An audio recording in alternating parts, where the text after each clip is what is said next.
Hey, it's me again. Chase is over here. Everything's fine. I'm going to show you your warm-up. I'm going to show you your workout. I'm going to show you what we're doing afterwards. And it's going to be the best day ever. You have that to look forward to. We're going to start our warm-up today, which is a 6-minute EMOM with a couple different movements. We're going to do 3 inchworm press-ups and then run in place every even minute.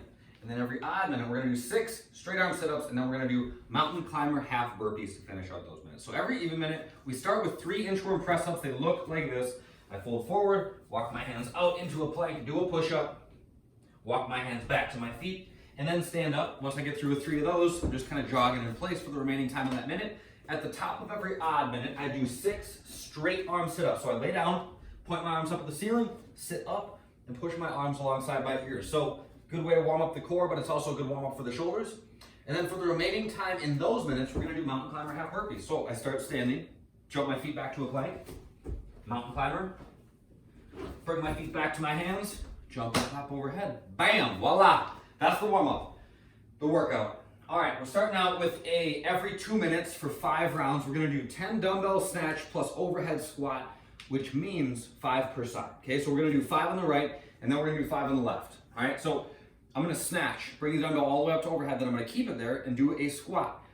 This is a super tricky movement, okay? There's a lot of stuff going on there. It involves a good amount of mobility. You should be good and warm before you do these things. Stability, strength, there's a lot going on there.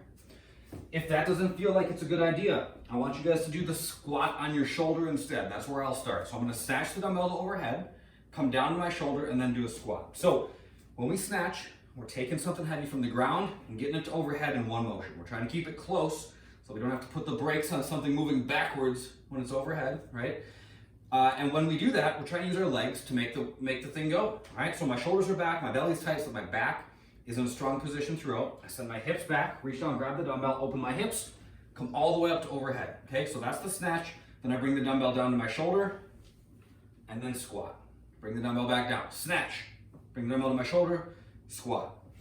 If that feels totally fine, you feel like I'm up to the challenge of squatting with the dumbbell above me, and if you can keep your arm locked out and keep your heels on the ground, then here's what the other movement's gonna look like. So I'll switch hands, snatch, keep my shoulder in a strong position, belly tight, hips back, squat, and then stand back up, okay? So you should be able to keep your heels on the ground. You should be able to keep the elbow of the arm that's supporting the dumbbell completely locked out as you go, okay? We're doing that for 10 minutes. Every 2 minutes for 5 rounds means that you get to rest for the remaining time. So if 10 dumbbell snatch plus overhead squat takes you 1:30, you get 30 seconds off before your next round starts, okay? You guys can always modify these things a little bit if you need more or less rest. For the workout today, we're gonna go for 8 minutes. We're gonna do 8 alternating dumbbell snatches, 8 burpees, and then 8 dumbbell floor press plus leg lifts. So we already covered the snatch. Okay, we're just going back and forth. 1, set the dumbbell back down. 2, back and forth. Then we're gonna do 8 burpees. We know them. Chest to the ground, come back up, feet are flat, jump and clap overhead. And then last, we're gonna do a floor press plus a leg lift. So I'm gonna get 1 dumbbell per hand. Look at that fancy transition. Ugh. All right, I lay down. Dumbbells are in a position that looks like an upside down push-up. Okay, so my arms are out at about 45 degrees. I'm gonna press to overhead, and then I do a leg lift. That's 1. Come back down, press, leg lift. That's 2. All right, all the way up to 8. That's the equipment version. The body weight version is going to be every 2 minutes for 5 rounds, 10 squats with your arms locked out overhead. Okay, arms locked out, hips back, knees out, squat, and then 10 jumping lunges. So I stop, just kind of get my feet in like the split squat stance, tap the back knee, and then jump the transition, just going back and forth till you get to 10. All right, the workout. 8 reverse lunges, 8 burpees, 8 leg lifts. Reverse lunges, excuse me, I burped. 8 burpees, and then 8 leg lifts. For the leg lifts, think about looking at your feet, you guys. Shoulder blades up, look at your feet. Helps to keep your body hollowed out.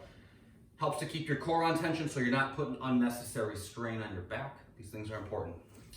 The mobility today is just 5 minutes in wide legs up the wall. Man, 5 minutes, that's nothing. You guys should do this for like 10 minutes, 20 minutes. You should do it for a half hour.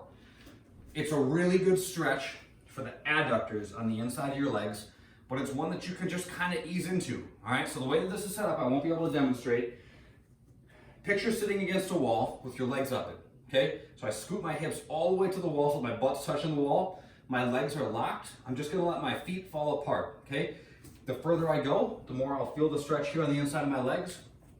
That's what we're looking for. And the way that I want you guys to approach this is that you let your feet continually fall throughout the course of the 5 minutes or 10 minutes or however long you're gonna do it, so that you continue to further the stretch as you ease into it further. So start with something that feels like, okay, I feel a little bit of a stretch, but it's not gonna be anything too crazy, not gonna be anything too noticeable. And then every minute or so, every 30 seconds or so, you walk your feet down just a teeny bit further just to continue to push into that stretch. Nice and easy on this one. It's a good one to take on though, and it'll be worth the while once you're through with it. That's it for this one, you guys. Have a good day. Enjoy your workout. Enjoy the mobility work when you're done, and I'll see you soon. Later.